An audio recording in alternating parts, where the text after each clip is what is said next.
paz do Senhor Jesus, amém? Glória a Deus, glória a Deus. Louvado seja o nome do Senhor Jesus.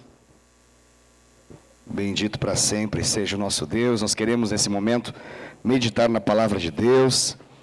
Deus tem algo a falar ao nosso coração. Eu convido você a abrir seu coração para aquilo que Deus quer falar. Abra por gentileza a sua Bíblia no capítulo 91 do livro de Salmos.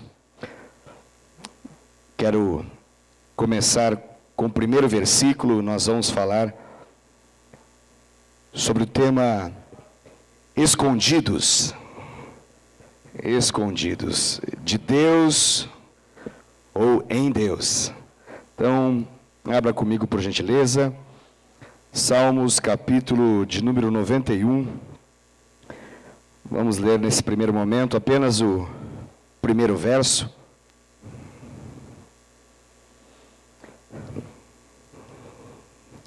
Glória a Deus. Conseguiram achar, queridos? Aleluia. A palavra do Senhor diz o seguinte: o que habita no esconderijo do Altíssimo e descansa à sombra do Onipotente. O que habita no esconderijo do Altíssimo e descansa à sombra do Onipotente. Obviamente, esse capítulo é maior do que esse versículo. Tem muitas informações aqui, muito importantes, dignas de nós meditarmos, mas eu só gostaria de ressaltar esse versículo, porque ele tem uma palavra muito importante para nós aqui, que é a palavra esconderijo. Esconderijo, o que habita no esconderijo do Altíssimo.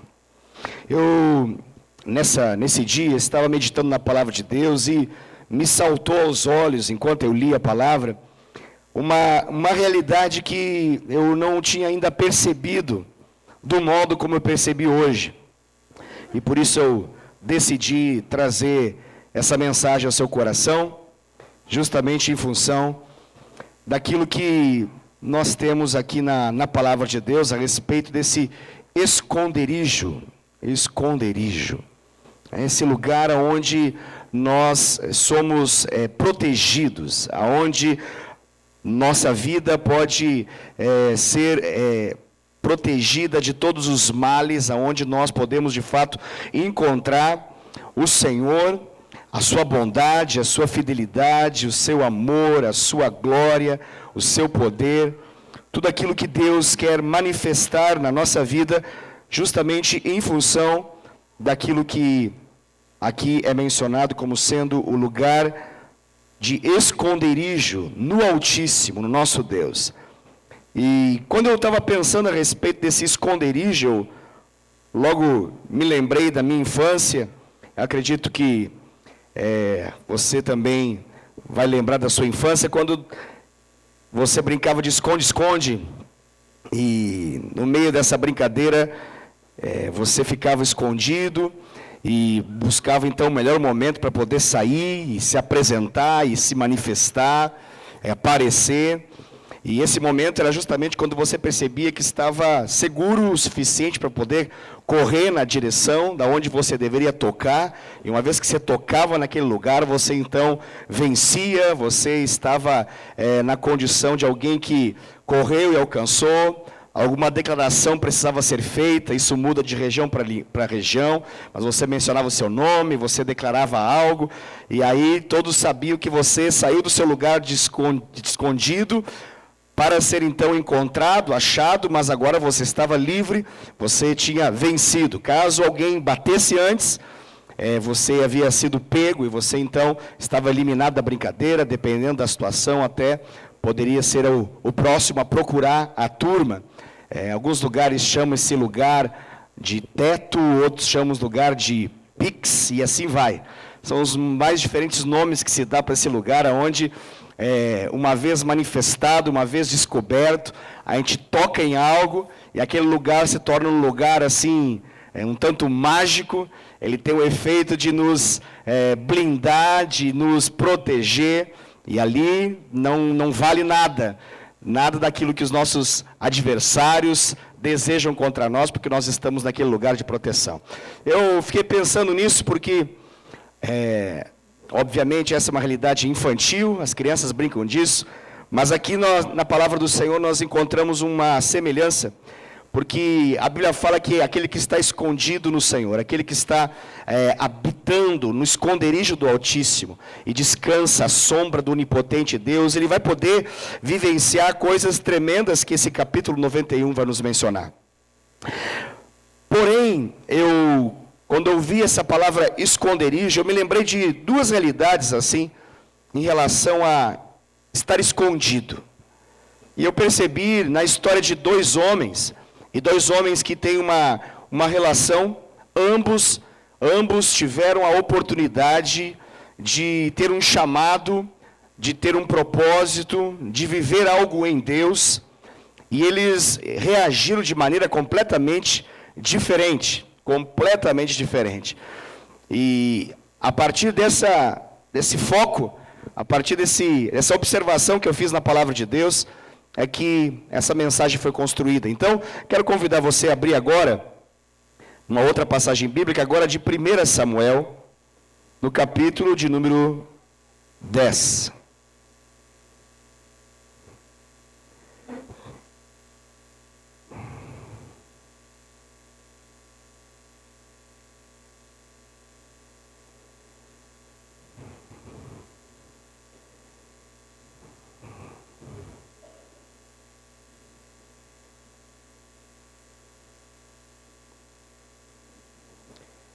Primeira Samuel, no capítulo de número 10.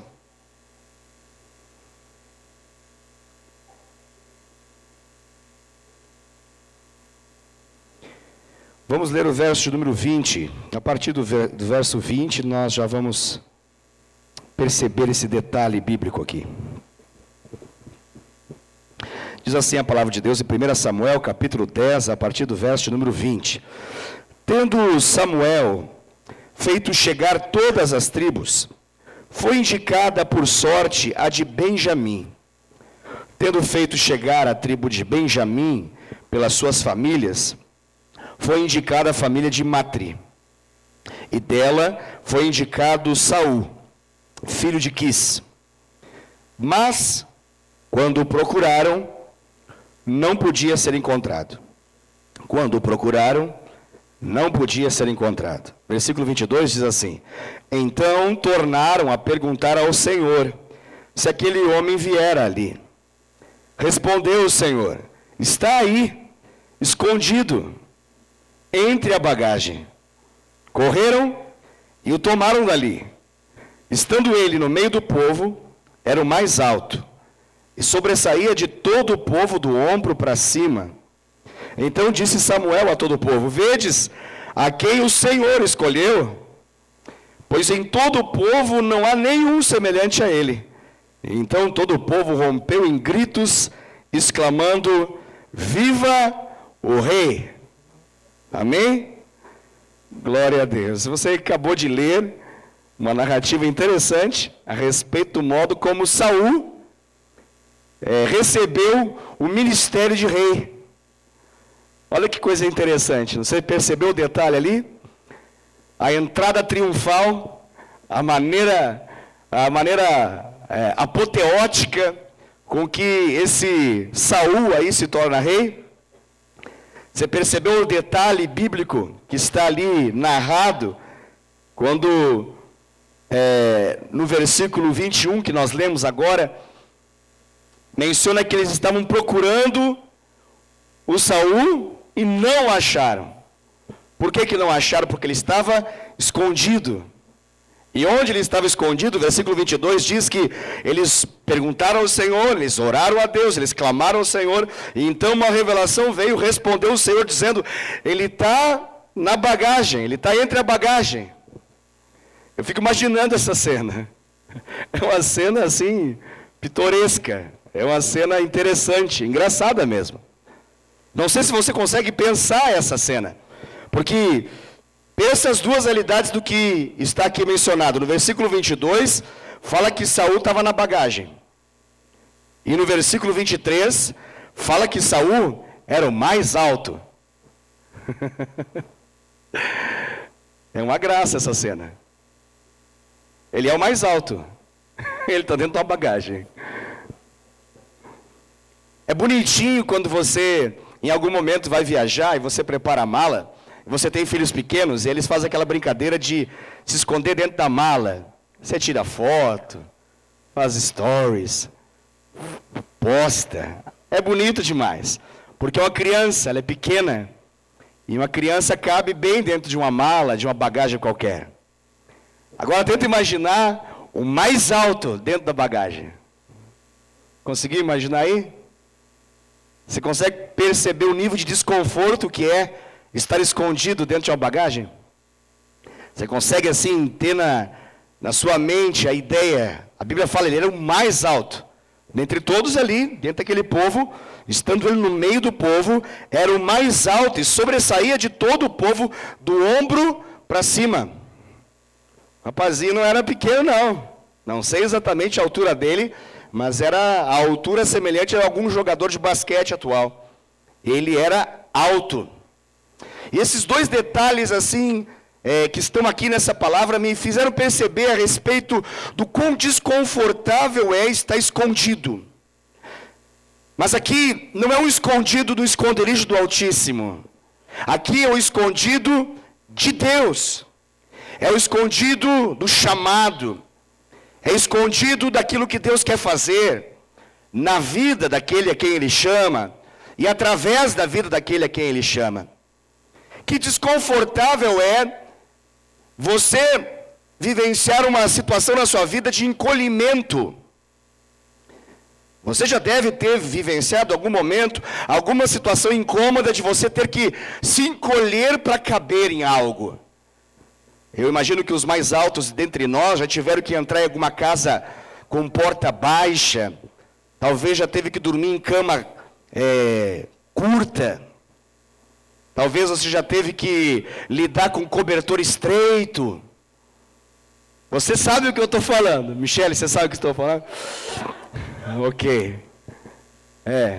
Aqueles que excedem 1,80 m, ou alguns entre nós talvez 1,90 m, sabem às vezes que dependendo da situação, você se obriga momentaneamente, naquele exato, naquela circunstância que está ali, você precisa se encolher diante de algo.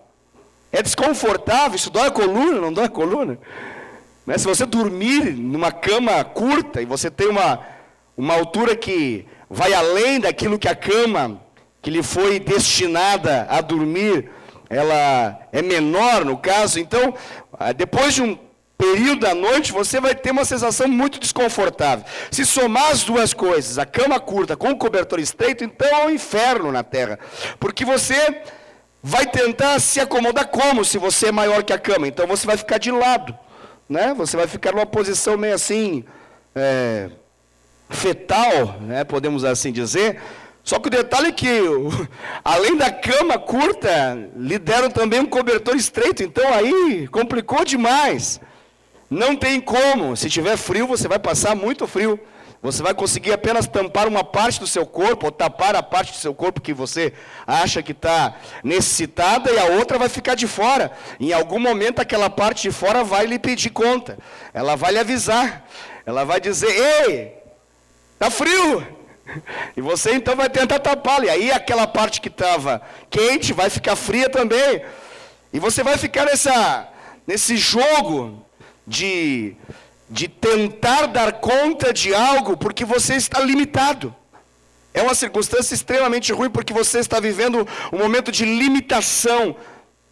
Agora, claro, eu estou mencionando de algo que você não sabia, algo que foi que não foi premeditado, que você não imaginou, algo que acontece quando você vai talvez para algum parente que você nunca foi na vida, para algum lugar que você não imaginava. O que você precisava levar, como que você deveria se preparar. Então aquela situação nova, ela te pega de surpresa de fato, e aí você vai tentar dar conta disso, você vai tentar de algum modo passar por aquela situação da maneira melhor possível. Agora, eu não estou falando dessa situação que nos pega de surpresa. Aqui, nessa passagem que nós acabamos de ler, nós estamos falando de uma pessoa alta que escolheu entrar numa bagagem limitante. Não colocaram ele lá, ele foi para lá. Foi uma escolha dele. E essa escolha dele está diante daquilo que Deus tinha para ele. Se você ler o capítulo de número 10, você vai ver que o versículo 1 começa dizendo que ele já tinha sido ungido.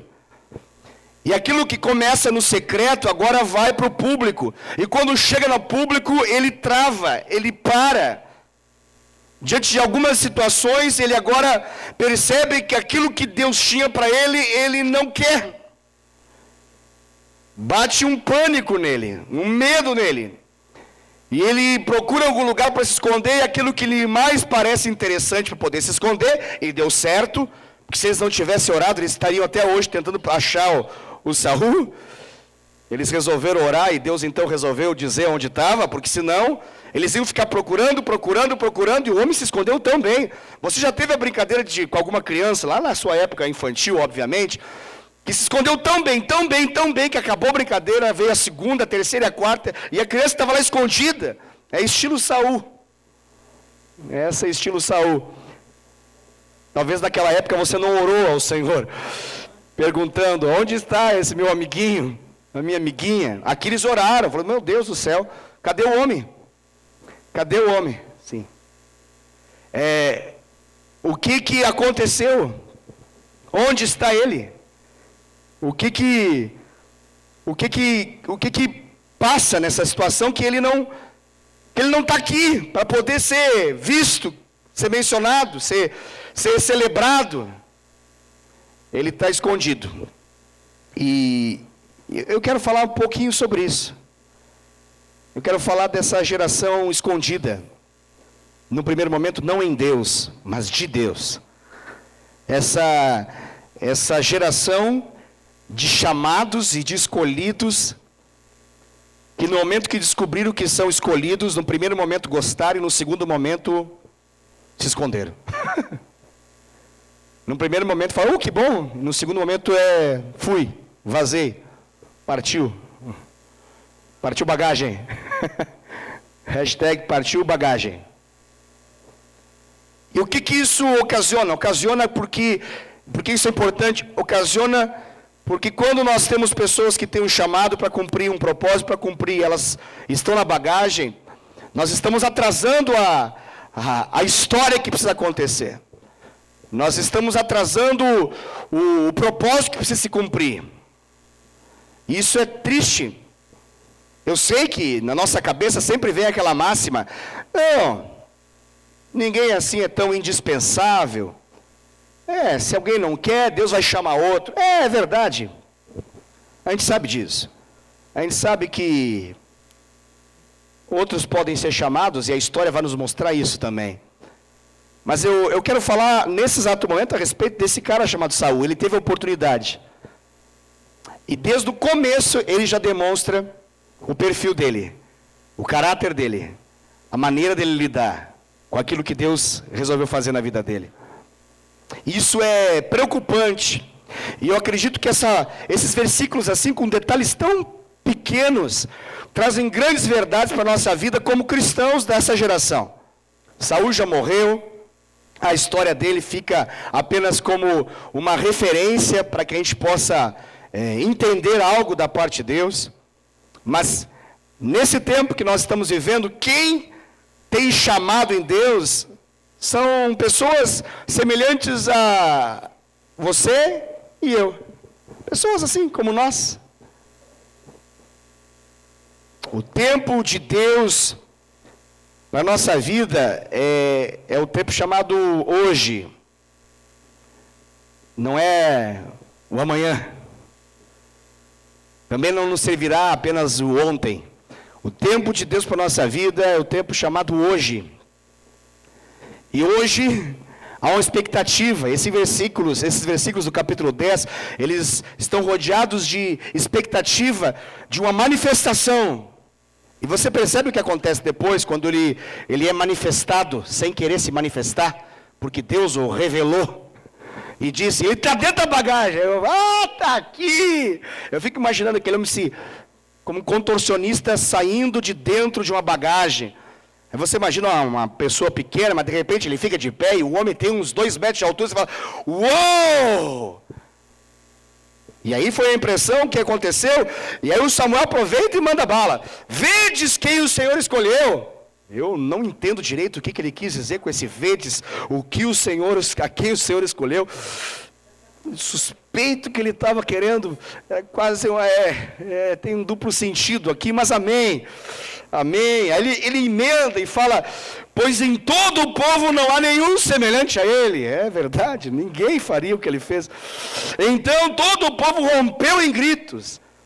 Claro que eles escolheram uma interpretação aqui, e a partir disso celebraram, e disseram, exclamaram em alto e bom som, dizendo, viva o rei! Mas eu fico com uma suspeita profética aqui, que se Samuel, ele já estava entendendo o que estava para acontecer, porque ele olha e fala, vedes a quem o Senhor escolheu, pois em todo o povo não há nenhum semelhante a ele.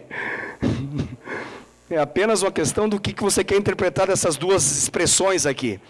O povo resolveu coroá-lo, exclamá-lo como rei, porque queria o rei.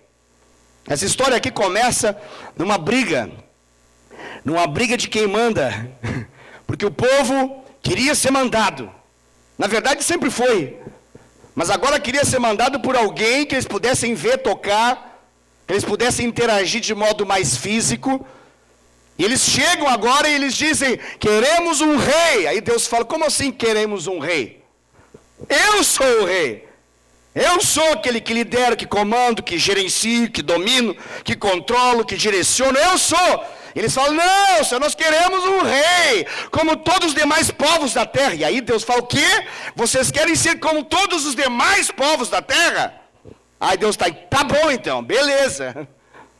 Eu vou fazer vocês serem como todos os demais povos da terra. Vocês querem um comandante sobre vocês. Vocês não me aceitam como comandante invisível, porém real de vocês. Então eu vou dar alguém bem visível. E aí surge a história de um homem chamado Saul. O homem alto, que na verdade era um pequeno homem. De estatura física alta, mas de caráter baixo. De firmeza de caráter baixíssima. Que vai se demonstrar em inúmeras ocasiões, e por que não no começo do primeiro dia, aqui agora? Porque a gente sempre costuma olhar a história de Saul, dizendo assim, ele começou bem, mas ele terminou mal. Eu já não sei se ele começou tão bem assim, porque eu não consigo imaginar um homem que começa tão bem assim, escondido dentro de uma bagagem, no dia que ele está para ser celebrado como rei. Ele não vai ser um orador de turma só.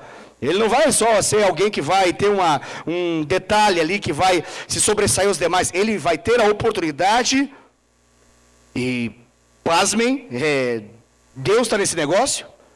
Não era o plano original de Deus, mas o plano permissivo de Deus fez com que Saul entrasse nessa história. Eles não simplesmente escolheram aleatoriamente, randomicamente. A Bíblia fala que Deus direcionou a maneira como deveria ser escolhido esse rei. E quando o Samuel fala, é claro que você me entende, quando eu penso que o Samuel está olhando além do óbvio. Mas a verdade é que Samuel também reconhece que Deus está nesse negócio.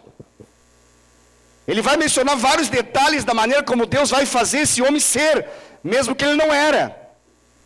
E aqui está um problema, é o modo como que nós deixamos de não ser para ser. Isso é um outro tema. E a história de Saul, ela tem vários elementos que são complicados na vida de alguém que teve o privilégio, entenda, a oportunidade de ser chamado por Deus. Porque ser chamado por Deus é um privilégio, é uma oportunidade, é uma bênção, é um presente que Deus dá. Ser chamado por Deus para qualquer coisa que Ele queira é uma bênção, é tremendo. Imaginar que a mão de Deus, em algum momento da vida, da história, ela passa por toda a terra e um dia ela para em você, aponta para você e te chama para algo, isso é tremendo, é maravilhoso, é espetacular. É algo que nada mais se compara. Porque não é um homem chamando. Se um homem chama, a gente pode ter todos os tipos de dores de barriga possível, todos os tipos de má impressões possíveis. Mas quando envolve um chamado de Deus, tudo muda. Porque nós não estamos diante de alguém que falha ao escolher, de alguém que erra quando escolhe alguém. Nós estamos diante de um Deus que é perfeito, que é santo, que é puro, que é pleno de verdade na sua escolha. Ele sabe por que fez isso. Só que é muito interessante essa história, porque essa história ela mostra para nós claramente aquilo que Deus pode fazer ao escolher alguém. Mas essa história nos mostra também claramente a resposta de quem é escolhido por Deus. E como eu disse para você, o primeiro dia dentro dessa escolha já começa estranho. Já começa estranho. Por que ele se esconde, pastor? Qual é a razão dessa escolha que ele faz? Bom, eu confesso que eu não sei todas as razões, eu suponho algumas. E imagino que essa minha suposição ela é assertiva. Eu acredito que ele se esconde porque ele não quer fazer o que Deus o chamou a fazer. A gente pode chamar isso de missão. A missão que Deus tinha para ele não lhe caiu bem. A missão que Deus tinha para ele não lhe caiu bem. É interessante isso, sabe? Porque dentro desse contexto do capítulo 10, você vai ver algumas cenas que a gente não está muito acostumado a pensar a respeito de Saul. Capítulo 10 fala que Saul, ele se junta aos profetas e profetiza junto com eles. Uau! Tremendo, não? Saul tem um momento profeta diante do Senhor. E não fala que é um profeta do diabo, um profeta de um falso Deus, de um demônio qualquer, um falso profeta. Um profeta. Se junta aos profetas e com eles profetiza. Me parece que a história do profetizar, ok. Mas quando eu saio da posição de ser alguém que profetiza para os outros, que aponta para os outros, e eu me torno aquele para quem sou apontado, eu me torno alvo do apontamento alheio, tudo muda. Como assim, pastor? O que eu quero dizer é que uma coisa é fazer o que eu gosto, e outra coisa é quando Deus me chama a fazer aquilo que eu não gosto. Por que que eu não gosto? Porque tem coisas que são mais fáceis de serem feitas. E nesse sentido, ser profeta é mais fácil do que ser rei. Nesse sentido de apontar caminho para os outros seguirem, dizer assim diz o Senhor, é muito mais tranquilo do que receber um assim diz o Senhor. Eu falo isso porque nós temos uma geração de cristãos que eles gostam de serem profetas anônimos, mas nunca assumem seus papéis de chamado ministerial em Deus. Gostam de ser metralhadoras giratórias na direção de qualquer pessoa ao seu lado. Tem uma palavra dizendo assim diz o Senhor para qualquer coisa, mas relutam intensamente quando Deus olha para eles e aponta o dedo para eles, através de alguém que seja. E agora eles se tornam alvo, eles se tornam a referência. Eu suponho que uma das realidades que leva Saul a se esconder é que ele tenta se esconder na missão que Deus deu para ele. Talvez se ele ficasse nesse negócio de profeta estava bom, mas rei? Porque profeta com profeta e com profeta e com profeta, a gente entra numa realidade em que a gente vai mutuamente se animando. A gente pode entrar tímido, mas a gente vai sair assim ousado. É a força do grupo. Você entende isso? Talvez você pense, não entendi. Ok, faça o teste, vá um dia, de acordo com o seu time, é claro, vá num estádio de futebol. Você vai entrar tímido. Você nunca foi. Você não sabe como é que se comporta lá dentro. Mas faça a escolha de ir no meio da galera. Aonde joga o mijo em você e aonde tem aquela fumaça. Uou! Vá lá. E tenta ficar tímido naquele lugar. Tenta. Em algum momento vai despertar um ousado dentro de você. E essa ousadia do grupo, ela te leva para coisas muito legais, mas ela também pode te levar para coisas terríveis. Simplesmente por ser a força do grupo. Estava falando com a Dai esses dias, a gente estava passando de carro por alguém, ela percebeu lá, ó, mexeu com a menina, acho que foi isso. Aí eu falei para ela assim, é normal. Aí eu não vi a cena, ela falou, eu falei assim, quantos estavam? Ela falou assim, estava em 2. Falei, claro, estava em 2. Assim, como assim? Óbvio, quando está em 2, ou 3, ou 4, e passa uma, fica muito mais fácil de mexer com a menina. É a força do grupo. Eu preciso ser mais macho. Eu preciso demonstrar o quão torcedor eu sou, o quão valente eu sou. Tem gente que nunca mata uma barata na casa, um rato na casa, mas no estádio, quando estão espancando alguém, cai alguém do outro time, eu posso ser um bom pai de família, um bom homem, mas está todo mundo chutando alguém do adversário, eu me sinto na coragem de chutar, por quê? Porque é a força do grupo. De vez em quando você vai ver alguém assim, chutou, aparece na imagem no vídeo, mas era um bom pai, era um bom homem, pois é, nunca matou ninguém, não era um marginal, mas se juntou aos marginais, se torna como? Você consegue entender? Pelo simples fato dessa catarse coletiva, dessa euforia coletiva. O que eu estou tentando dizer? Estou tentando dizer que quando você está no meio da galera, seja para qualquer coisa, até para uma coisa de Deus, fica mais fácil ser de Deus no meio da galera de Deus. Ele se junta aos profetas e profetiza, glória a Deus, aleluia. Mas quando fala rei, só tem um. Você está entendendo? Aí já não mexe com a menina. Aí já não é o valente na rua. Aí já não embate na galera. Vem, pode vir. Vem tranquilo, vem tranquilo. Não dá, porque agora eu sou um. O chamado, ele pode envolver galera, mas na verdade, o chamado envolve quando Deus em algum momento, ele fala o meu nome, ele aponta para mim, ele tem um conteúdo da fala que tem a ver comigo. Isso me tira do anonimato. Isso me tira do ostracismo. Isso me tira de trás das cortinas e me coloca em evidência. Isso assusta.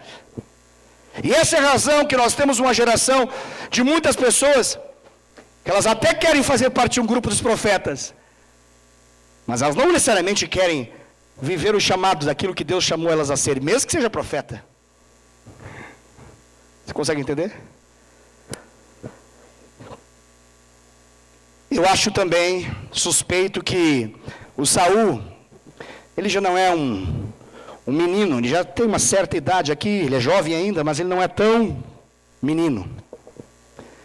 Suponho que uma das razões pela qual ele se esconde é que ele tinha áreas que ele não queria ser tratado.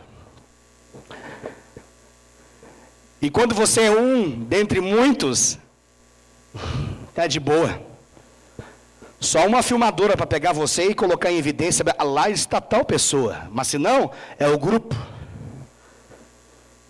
É o grupo que lincha, é o grupo que faz o arrastão, é o grupo que faz tal coisa, é o grupo. Quem é?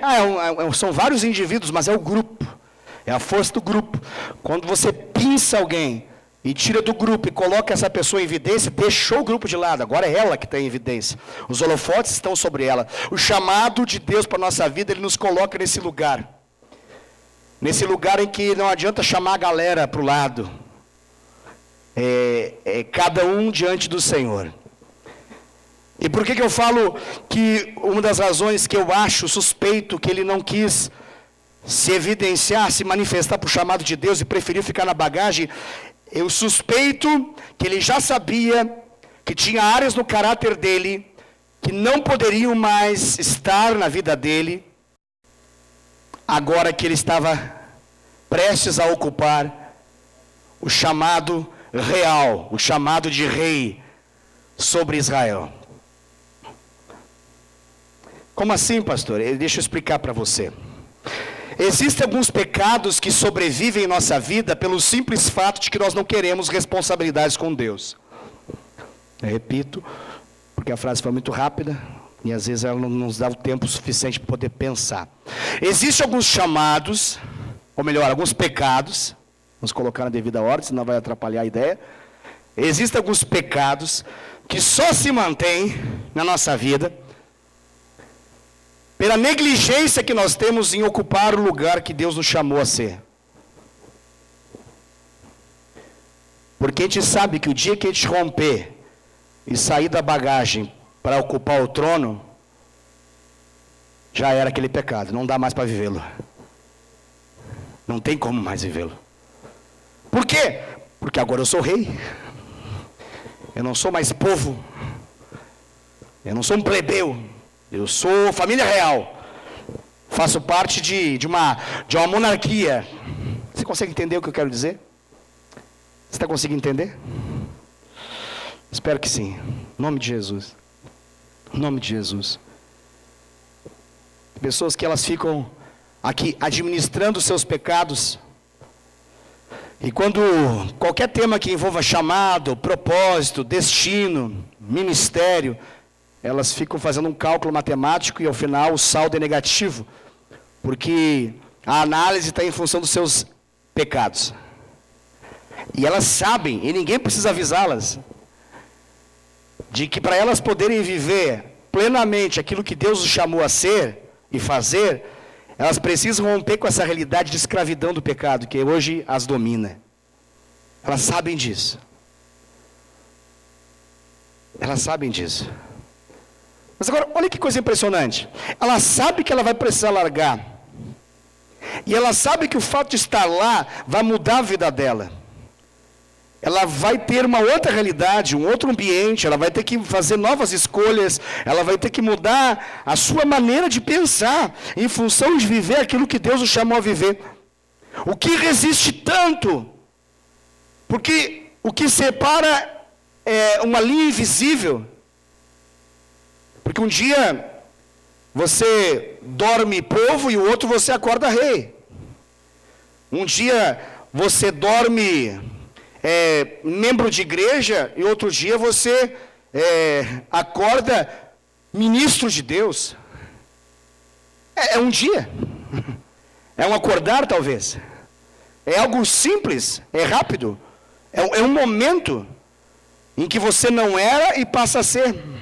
O que eu suspeito é que ele sabe que aqui tem poder suficiente para romper com essas realidades.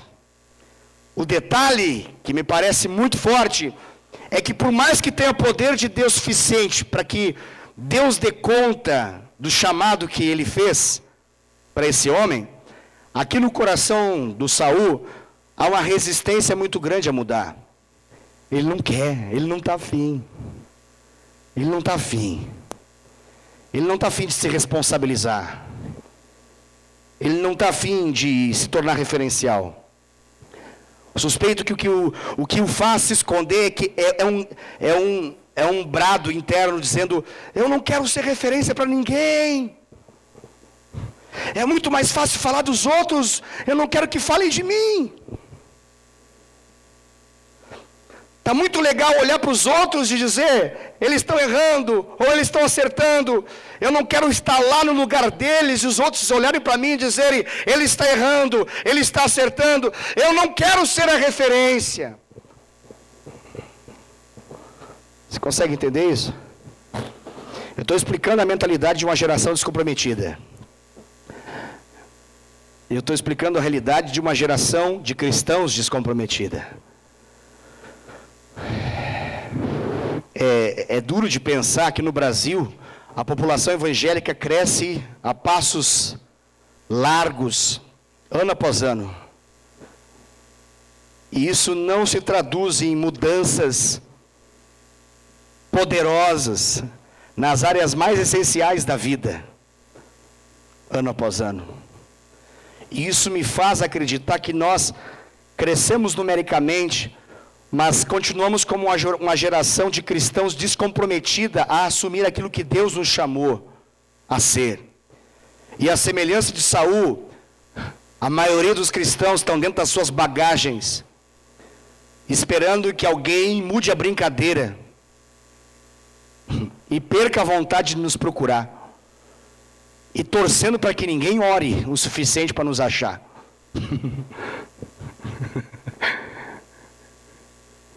Você consegue entender isso?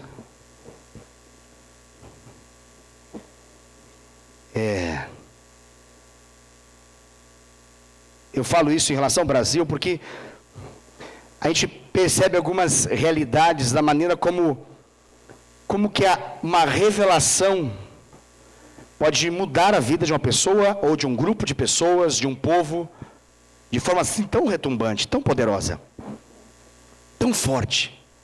Tão forte. Isso está em função do poder de uma revelação. E detalhe, o poder de uma revelação não simplesmente em função de ser uma revelação de Deus. Há um poder, obviamente, gritante da revelação de Deus. Mas eu olho para seitas e religiões que crescem no mundo e eu percebo o poder de uma revelação.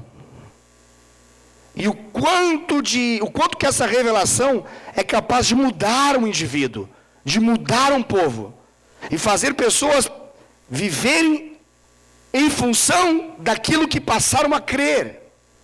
Não estou entendendo nada, pastor, que está falando, está complicado. Ok, eu vou dizer para você, a Europa, por exemplo, ela historicamente é um continente, o velho continente europeu, ele é um continente cristão. Os avivamentos que passaram lá, marcaram aquele continente, de modo que na sua grande maioria, em algum momento da história passada, aquele continente foi cristão. O continente europeu corre a passos largos para se tornar um continente islâmico, muçulmano. Você consegue imaginar um negócio desse? O norte da África, lá atrás, já foi alvo de avivamentos, de poderes de Deus manifestado. Hoje o norte da África, ele é islâmico, muçulmano. O que vale é a Sharia, o que vale é um governo teocrático onde Alá é quem manda. E as revelações são vindas por meio do seu profeta que se chama Mohammed, ou seja, Maomé. E o livro de cabeceira, o livro memorizado, o livro aprendido, o livro que é tudo, se chama Corão ou Alcorão. E aquilo que num primeiro momento era apenas alguns indivíduos, depois algumas famílias, depois algumas tribos, depois um pequeno povo, se tornou cidades, se tornou estados e se tornou nações. E hoje nós temos muitas nações do mundo que são completamente islâmicas. Impressionante. Impressionante. Impressionante. Uau! Por que isso tem a ver com a mensagem? Estou mencionando a respeito do poder de uma revelação. Mas não é de Deus, pastor. Claro que não é de Deus. É demoníaca. Obviamente demoníaca. Mas é um poder de uma revelação que mudou um indivíduo que estava vivendo em função do dinheiro, que estava vivendo em função dos seus prazeres da terra, e agora ele passa a viver segundo um propósito eterno. E ele está disposto até mesmo a morrer, se necessário for, por esse propósito eterno. E ele morre mesmo, se for necessário. E quando você vai ver, você começa a ver uma outra realidade. Porque agora, por exemplo, eu falei da Europa, muitos dos jovens que se tornam homens bombas, não são do Oriente Médio, e nem do Norte da África. Eles são europeus. São netos de crente, bisnetos de crente. Eles estavam numa descendência abençoada, bendita. Mas em algum momento, por causa da frieza da revelação, que não passou de geração em geração, por causa da falha, da negligência de um povo que foi chamado a ser e escolheu não ser, porque ficou dentro de uma bagagem, esperando que a onda passasse, os filhos, ou os netos, ou os bisnetos, recaiu sobre eles a desgraça agora, de encarnarem uma nova revelação. E eles vão viver e morrer em função disso. Eles vão pautar a vida dele, o que come, o que não come, quantas horas oram por dia, como se relaciona com os outros, como ganha dinheiro, como faz tudo, em função de uma nova revelação que nem de Deus é. E enquanto isso, na sala de justiça, nós temos uma geração aqui desse lado do mundo, nas Américas, de boa na lagoa, sucio no mousse, tranquila, só olhando para essa realidade, dizendo assim, que bom que isso não acontece pro lado de cá, por enquanto. É que você não foi ainda em Foz do Iguaçu, por exemplo. É que você talvez não conheceu algumas realidades de dominação e como que isso está entrando, como que isso está se propagando. E qual que é o poder disso? É o poder de uma, entre aspas, verdade. Só isso.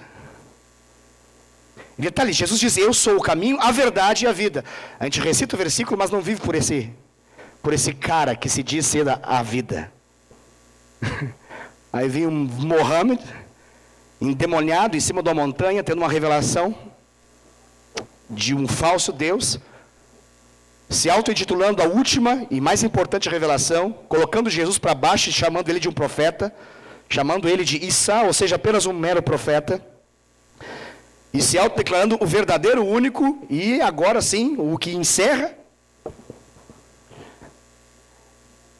E agora, uma geração da terra, inúmeros passam a entender isso como verdade. Você consegue imaginar um negócio desse, irmãos?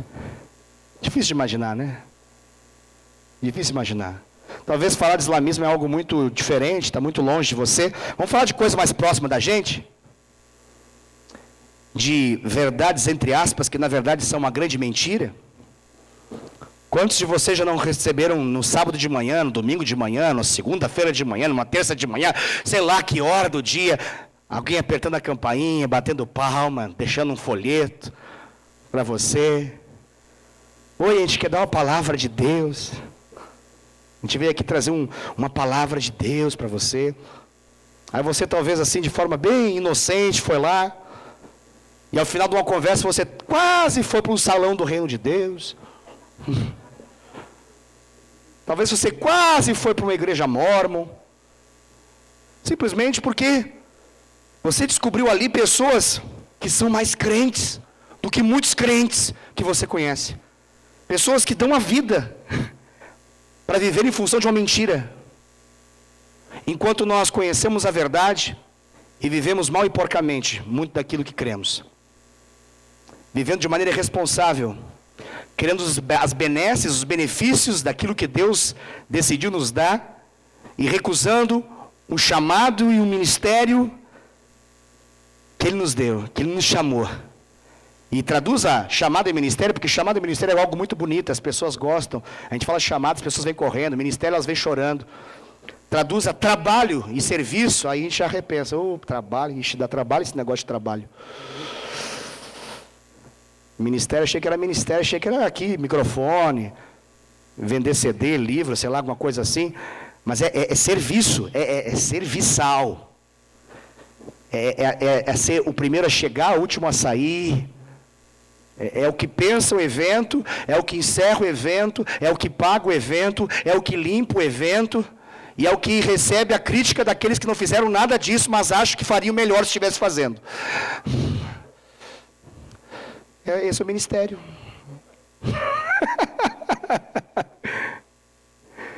E enquanto isso, tem dois caras na porta batendo, gastando a vida, no lugar estrangeiro, muitos deles, os mormons, por exemplo, um caso, uma dupla, na maioria das vezes um americano, lá de Salt Lake City, e outro um brasileiro, que estão ali para poder falar, não da palavra de Deus, começa com a palavra de Deus, daqui a pouco vira o livro do Mormon.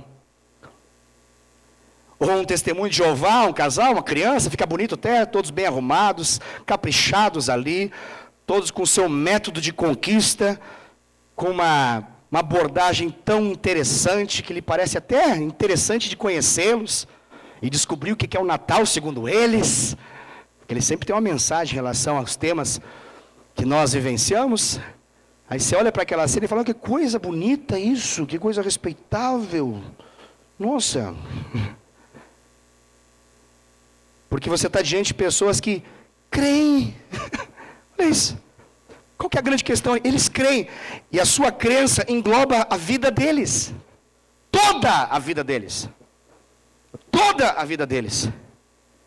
Ou você acha que o menino de 14 anos, ele há 3, 4, 5 anos atrás, se não tivesse seu pai ido, ou sua mãe ido para aquele lugar, você acha que ele ia querer estar com aquela roupa, naquele calor, fazendo aquilo ali? Não, claro que não, mas ele teve uma revelação.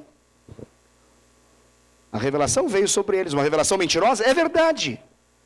Uma revelação que não tem absolutamente nada a ver com o Evangelho de Jesus, completamente verdadeira. Mas eles estão pagando um preço em função daquilo. Pergunta para esses homens e mulheres que ficam nas praças, 2, 3, 4, 5 horas lá. Quantos reais eles recebem para poder fazer o que fazem? Pergunta para eles. Aquelas mulheres, moças bem vestidas, ou senhoras elegantes, com seus chapéus maravilhosos, com os seus vestidos bonitos, elas ficam lá, não falam nada, ficam conversando, até que alguém pergunta, aí eles estão lá, evangelizando. O que eles fazem lá?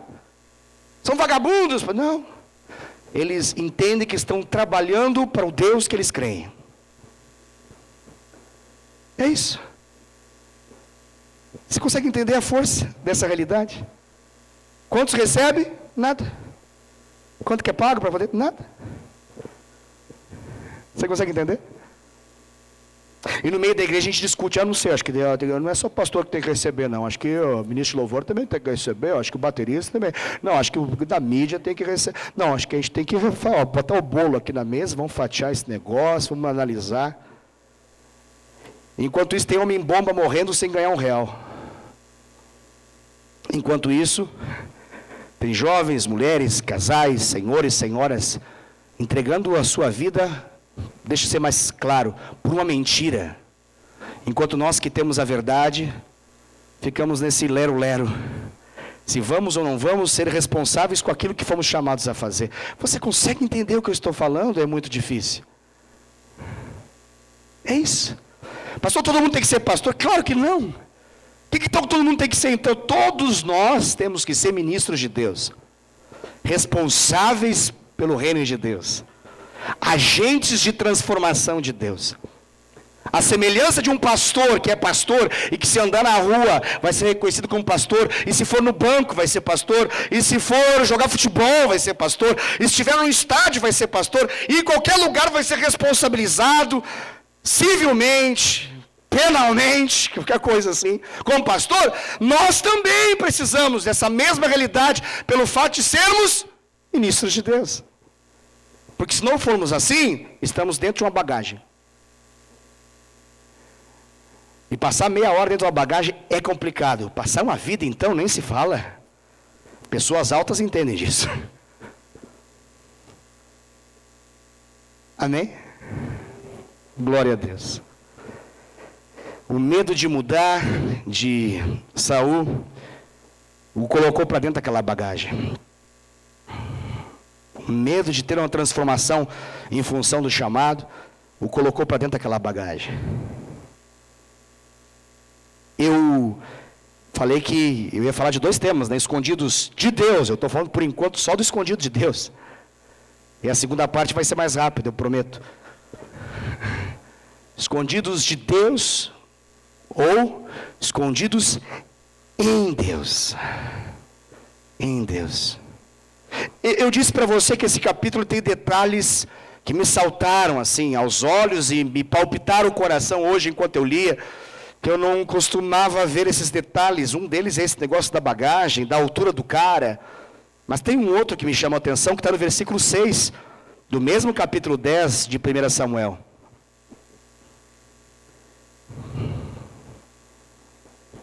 Você ainda lembra quando eu mencionei para você a respeito dessa palavra de Samuel, de que ele se uniria aos profetas e profetizaria? Você ainda recorda dessa passagem que eu mencionei. Mas olha esse detalhe aqui. Do versículo 6. Estou em 1 Samuel capítulo 10, tá? Quero ler o 6 e o 9 para vocês. Diz assim, ó. O Espírito do Senhor se apossará de ti. Uau, ele será cheio do Espírito Santo. O Espírito do Senhor se apossará de ti e profetizarás com eles. E tu serás mudado em outro homem. Uau! E tu serás mudado em outro homem. Interessante. Vamos para o 9. Mesmo capítulo, verso 9. Sucedeu, pois, que virando-se ele para despedir-se de Samuel, quando Saul foi despedir-se de Samuel, Deus lhe mudou o coração. E todos esses sinais se deram naquele mesmo dia. Ou seja, tudo que o profeta havia falado, aconteceu exatamente assim. Agora para um pouco e pensa nesse negócio. Porque hoje eu fiquei pensando nesse negócio. Você conseguiu entender o que aconteceu no versículo 6, que foi prometido, e o que de fato aconteceu no versículo 9? Qual é a relação do 6 com o 9? O 6 e o 9 falam de uma mudança. Eu quero falar do perigo dessa mudança. Não, pastor, mas ela é de Deus. Ela é de Deus. Ela é de Deus. Mas ela é perigosa. Não, isso é heresia, pastor. Se é de Deus, não pode ser perigoso. Calma, você vai entender. O que esses dois versículos, versículo 6 e versículo 9, nos falam? Saul não era. E agora eu quero explicar para você não achar que eu sou um herege. Um herege boy.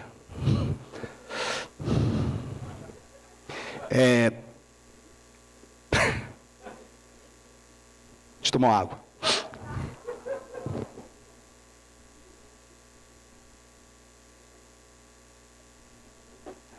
Amém. Como minha finalidade aqui é a teologia sadia de Deus e não humanista, então eu vou mencionar para você o que o versículo 6 e o versículo 9 tem a ver com Deus nesse negócio. Tem a ver com Deus, sim, mas lembre-se do que antecede isso tudo. E o que antecede isso tudo? Um Deus que queria ser o rei sobre esse povo. Um Deus que queria ser o rei sobre esse povo. É que quando esse povo clamou por um rei, Deus disse, não! Mas eles disseram, não, nós queremos um rei. E Deus fala, ok. Então vocês vão ter um rei. E diante disso, nós podemos entender que existia uma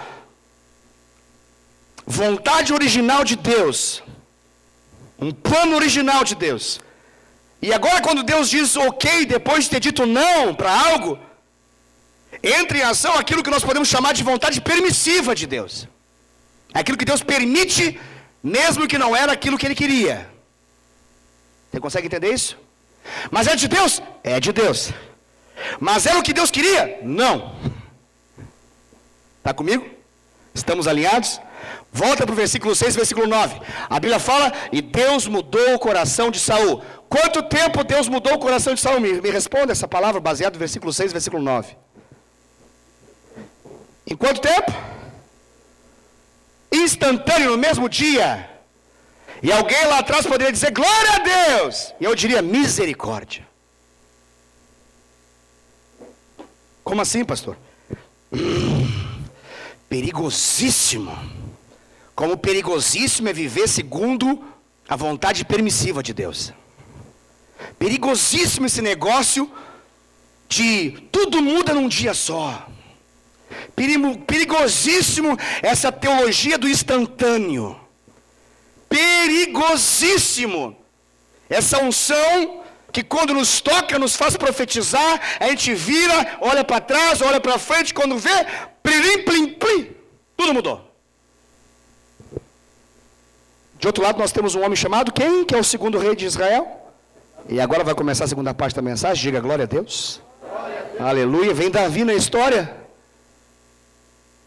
E aonde você lê esse relato, versículo 6 do versículo 9, no capítulo 10 de 1 Samuel, qual a relação que você tem na Bíblia, da história daquele que se tornou um homem segundo o coração de Deus? Aonde que diz que ele foi mudado num dia só? Aonde diz? Me diga. Eu respondo para você, não diz. Por quê? Porque na história de Davi tem um processo. Não pule dos processos. Tem gente que vai de um lado para o outro buscando o instantâneo para ser aquilo que querem ser. quando isso só vai acontecer se for vontade permissiva de Deus. E olha que é problemático isso e costuma ter um final trágico. Enquanto isso, na sala de justiça, nós temos um homem, que nessa idade era um menino, que estava cuidando das ovelhas do seu pai. O que ele estava fazendo? Cuidando das ovelhas do seu pai. O que ele estava fazendo? Cuidando das ovelhas do seu pai. Cuidando do rebanho do pai. Olha que coisa. Mas Deus escolheu. Assim como escolheu Saul? Verdade, assim como escolheu Saul. Qual a diferença? A diferença é que Saul entrou dentro dessa história em função de um pedido errado e atrevido do povo, porque queriam tanto um rei, e Deus falou, tá bom, então vocês querem, eu vou dar. Mas nós temos uma outra realidade agora, que vai mudar completamente, e você sabe, isso aí dá muitas outras mensagens, a razão pela qual Deus muda isso, e Deus decide tirar Saul. Deus decide remover Saul. Porque Saul se torna obstinado no erro, no pecado, escravo de realidades que o dominavam. Escravo.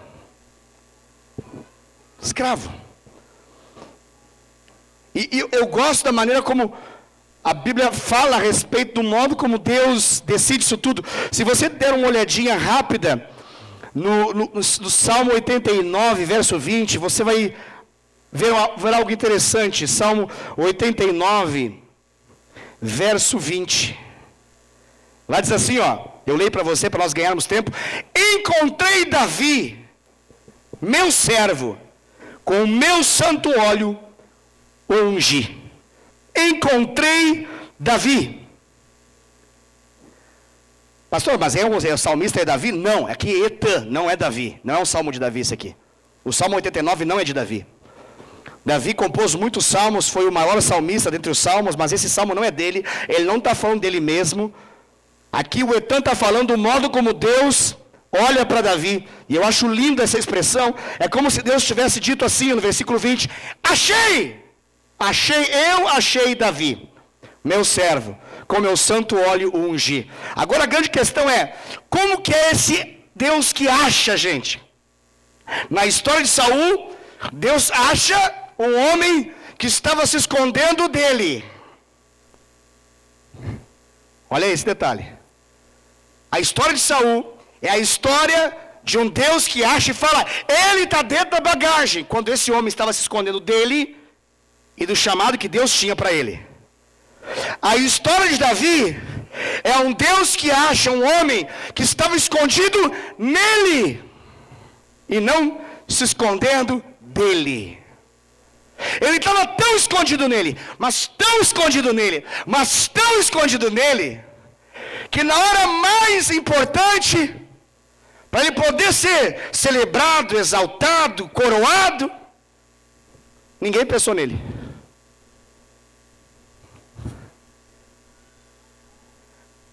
Quando a gente fala ninguém, a gente pensa assim, alguém longe, alguém de lá, alguém de cá. O ninguém é a família dele.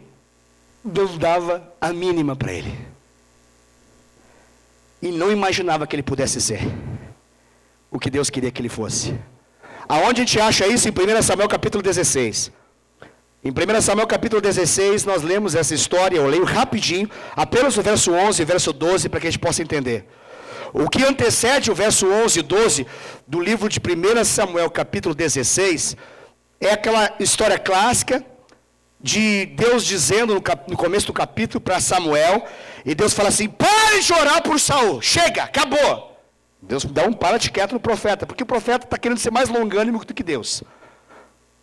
Ele estava querendo ser mais amoroso do que o próprio Deus. Aí Deus chega e fala para ele, chega, acaba com esse negócio. Até quando você vai estar com pena de Saul? Nem eu mais tenho pena dele. Deixa ele comigo. E aí Deus fala assim, eu vou rejeitá-lo, é comigo o negócio. Não tenha pena de quem eu não tenho pena. E a história então avança. E chegamos então no verso de número 11 que eu mencionei para você. E o profeta Samuel, ele vai até Belém. Deus fala para ele, o novo rei que eu tenho para mim, que eu escolhi, está em Belém. Você vai na casa de um belemita chamado Jessé. E lá eu vou te mostrar como deve ser feito. Deus não fala muito detalhe, só fala assim, é lá o negócio. Deus dá a localização, mas não diz a composição do que estava para acontecer. Deus fala, o lugar é esse. Ele vai, obediente, como o profeta Samuel foi. Ele vai até o lugar.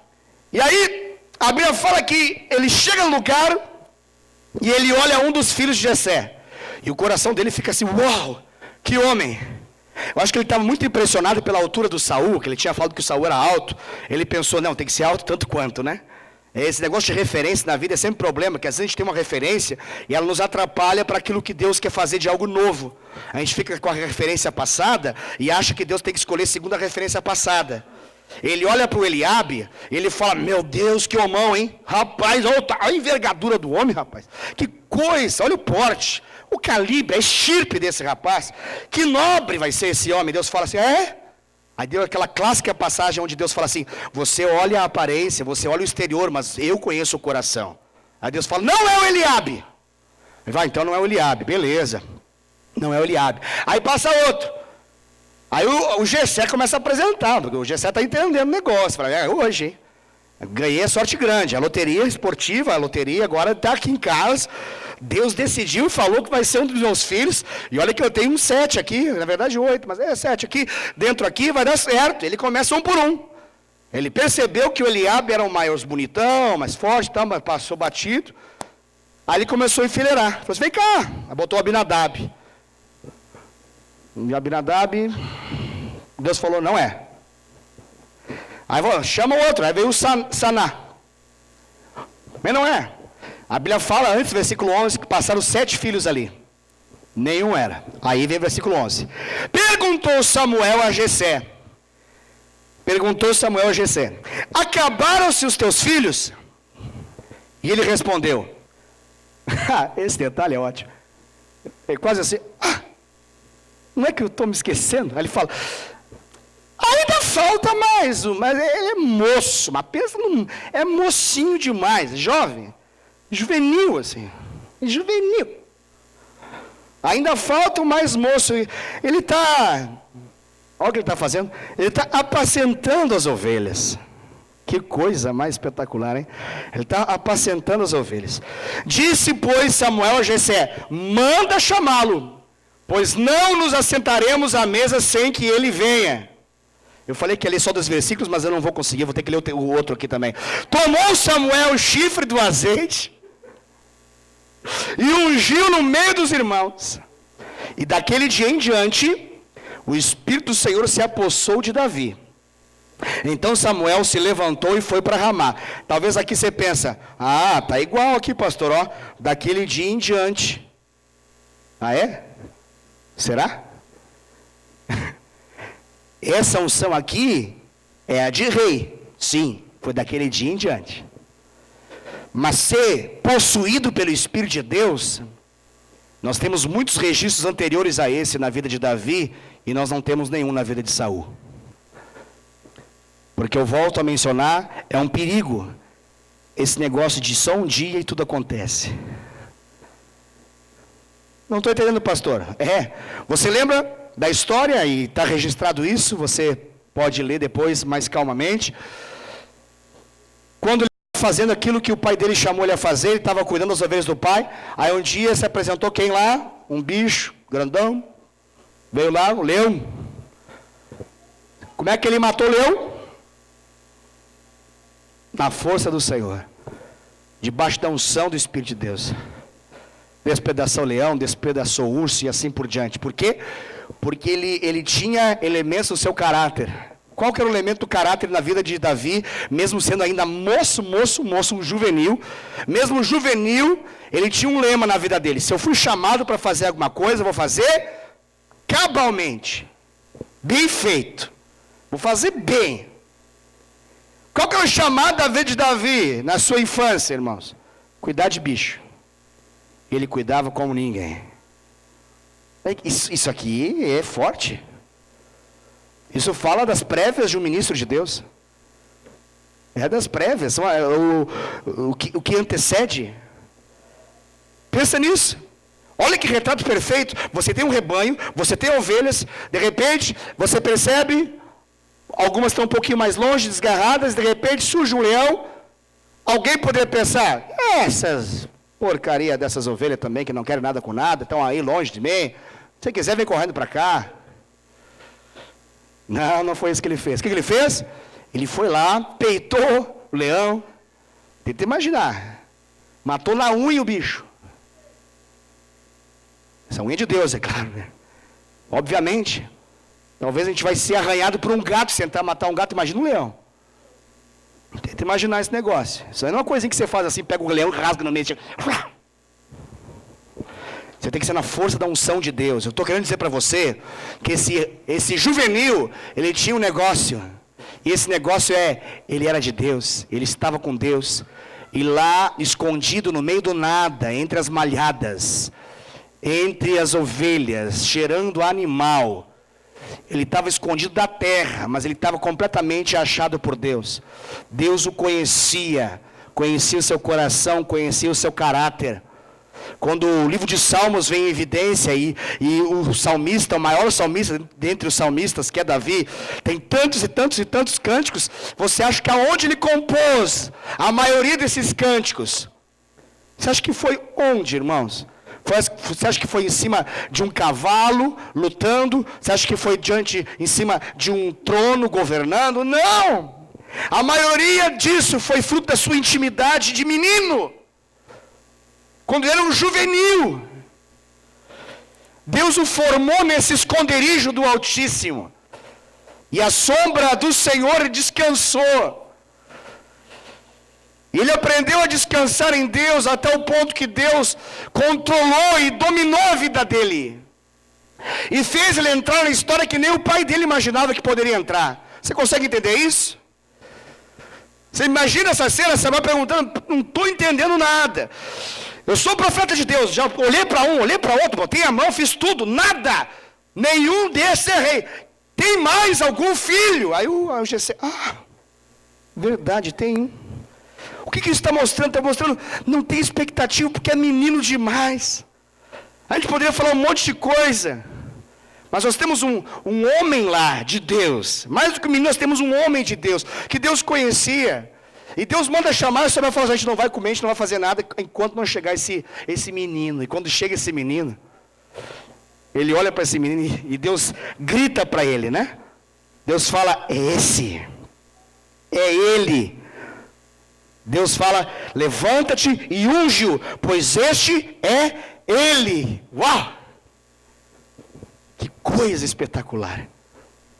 Que coisa espetacular. Estava no meio da galera? Não. Estava no meio da massa? Não. Onde ele estava? Estava sozinho, irmãos. Sozinho. Então eu tenho que ficar sozinho para Deus me chamar? Não estou dizendo isso. Eu tenho que fugir das pessoas, eu tenho que viver no alto da montanha, então Deus vai me chamar. Não estou falando isso. Eu estou querendo dizer que às vezes nós vamos no calor da massa, achando que estamos cumprindo algo que Deus nos chamou, e não estamos cumprindo algo que Deus nos chamou.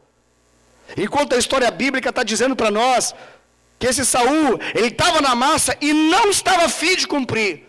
E do outro lado nós temos um menino chamado Davi, que estava lá esquecido pelo pai, cuidando dos animais. E Deus o acha, porque ele está no lugar onde Deus sabe, conhece e tem domínio, que é o esconderijo do Altíssimo. Que eu li para você no começo dessa mensagem no Salmo 91. Aquele que habita no esconderijo do Altíssimo, a sombra do Altíssimo, a sombra do Onipotente descansará. O que é a sombra do Onipotente? É a sombra daquele que tem todo o poder, todo o poder, todo o poder. Ele tem todo o poder para nos fazer ser. Mas Ele é um Deus que respeita processos. Ele é um Deus que olha os processos. Ele tem poder de transformar um dia, sim, mas esse não é o padrão. Normalmente isso é fruto da misericórdia de Deus. O padrão de Deus é nós aguentarmos os processos. Tem que vir um leão, tem que vir um urso. A gente tem que amadurecer. Tem dia para te ungir em casa. Tem dia para te proclamarem o rei. Tem dia que você vai olhar o cara que está liderando e governando e fazendo tudo errado. E você vai entender que não é o tempo de você assumir nada. Porque o tempo é o tempo de Deus. E alguém vai te pressionar a você fazer um monte de coisa errada, porque todo mundo faria. E você vai dizer, não, eu não vou tocar naquele que Deus ungiu. Porque você tem princípios formados no seu coração. E você sabe que Deus é um Deus que responde e respeita a tempo. É um Deus que cria o tempo. O tempo não é o que cura, o tempo não é Deus, o tempo está no controle. Nas mãos de um Deus que faz com que o tempo possa dar conta de realidades que Ele precisa trabalhar na nossa vida. Sabe o que eu estou querendo dizer para você? Enquanto nós temos um homem alto, comprimido, exprimido dentro de uma bagagem, nós temos um menino que está sendo esticado por Deus.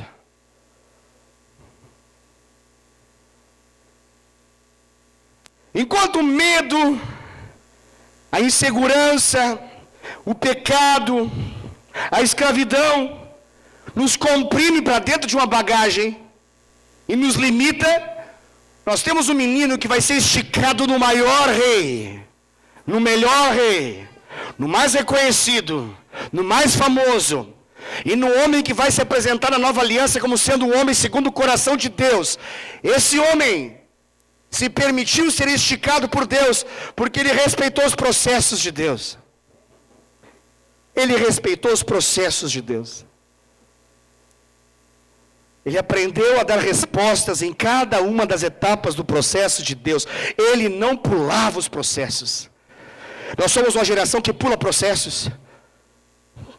A gente pula processos. Coisa mais fácil, rápida é pular processos. Qualquer pessoa consegue fazer isso. Mas é uma coisa básica da vida. Todo processo que você pula vai te trazer alguma complicação. Não tem como fazer. Existe uma lógica, é uma lógica. Tem o primeiro ano do ensino fundamental, depois tem o segundo ano do ensino fundamental, depois tem o terceiro ano, depois tem o quarto ano, o quinto. Não pode pular do primeiro para o quinto. Não dá, não tem como.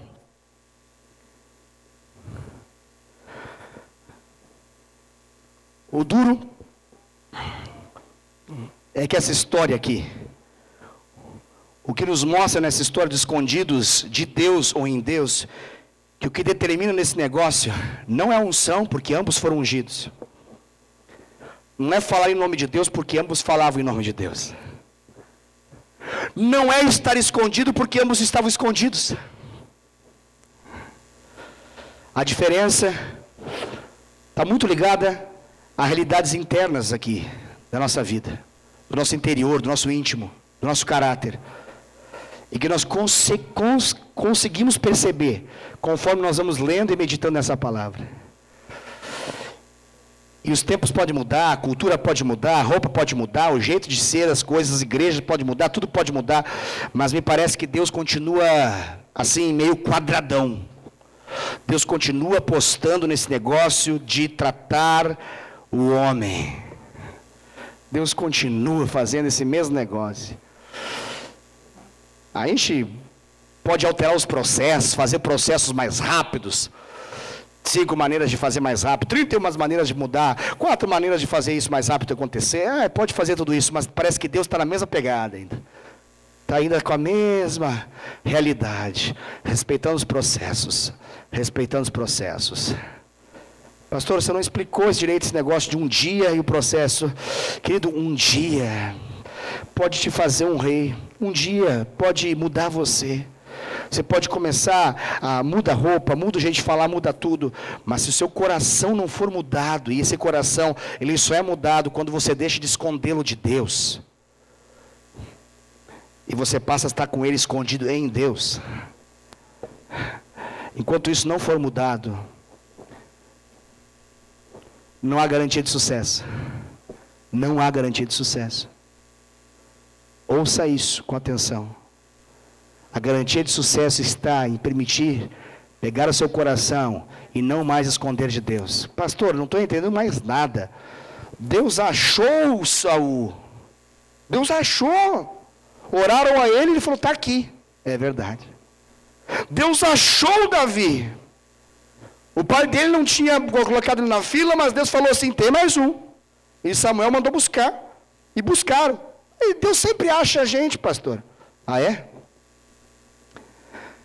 Jesus, ele fala que um dia, e esse dia é aquele dia, é o grande dia. Eu fico preocupado com essa palavra. Essa palavra ela é uma palavra que gera temor no meu coração. Porque essa palavra, ela é assustadora. Vão chegar aqueles completamente assim, crentes, de que vão entrar. E vão bater nos portais eternos, dizendo, cheguei! Estou aqui. É nós. Aí Deus vai olhar e fala assim, quem são vocês? Quem são vocês? E eles vão dizer assim, oh Deus! Não está nos reconhecendo, não? Somos nós. Eu não sei quem são vocês. Aí eles vão dizer, pregamos em teu nome, lideramos em teu nome, influenciamos em teu nome, expulsamos demônios em teu nome, curamos em teu nome, fizemos tantas coisas em teu nome. E aí Jesus fala, não vai entrar. Por que não? E aí Jesus diz que o Pai vai falar, porque eu não conheço vocês. A mente fala assim, ó, como que um Deus não conhece alguma coisa? E a resposta para nossa mente, que não entende todas as coisas, obviamente, é entender de maneira espiritual. Deus conhece todas as coisas, até o fio de cabelo, como já foi dito na hora do louvor aqui. Quantos cabelos tem? Deus sabe quantas folhas tem numa árvore, quantas caíram e assim por diante. Deus sabe todas as coisas. Deus perscruta, esquadrinha, tudo está revelado e patente diante dos seus olhos. Mas tem um negócio que Deus fala que Ele não conhece. E quando Ele fala de não conhece, Ele está falando desse tema aqui. Daqueles que viveram a vida escondidos dEle. Esse é o tema. E quem Ele conhece? Aqueles que se esconderam nele. Não entendi, pastor. Não entendi. Aqueles que fazem do seu lugar secreto em Deus o seu lugar de manifestação para Deus. Enquanto outros rejeitam a intimidade por toda uma vida. E sempre que Deus fala, eu quero te conhecer, traduza isso, eu quero ter intimidade com você, eles dizem não, não, não, não, porque eles são do time daqueles que querem instantâneo tudo. Eles não querem pagar o preço da intimidade, eles não querem pagar o preço dos processos, eles querem as coisas instantâneas, eles querem um toque mágico para poder virar alguma coisa. Eles querem que alguém olhe para eles e fale, você é muito talentoso, chegue, suba e seja aquilo que você quer ser. Enquanto nós temos um Deus que fala, calma lá, respeita processo, respeita processo, respeita processo. Eu preciso te treinar, eu preciso te provar, para que você possa ser aprovado em cada etapa. E quando chegar o meu tempo para você, eu vou te tirar do lugar secreto, e eu vou te manifestar. É assim que Deus faz. Foi assim que Deus fez na vida do menino juvenil chamado Davi. Ele nunca seria nada, se Deus não tivesse tirado ele do anonimato e tornado ele público. Em contrapartida nós temos um nada chamado Saul, que quando Deus o quis fazer ser, ele falou, eu não quero ser. Prefiro ficar dentro da bagagem. Você sabe o final dessas duas histórias. Saul, ele morre completamente afastado de Deus. Davi, ele é um ícone, um referencial, um homem de Deus, que nos inspira a viver uma vida de intimidade, de zelo, de devoção e de ministério segundo o coração de Deus. Vamos ficar de pé para nós orarmos diante dessa mensagem.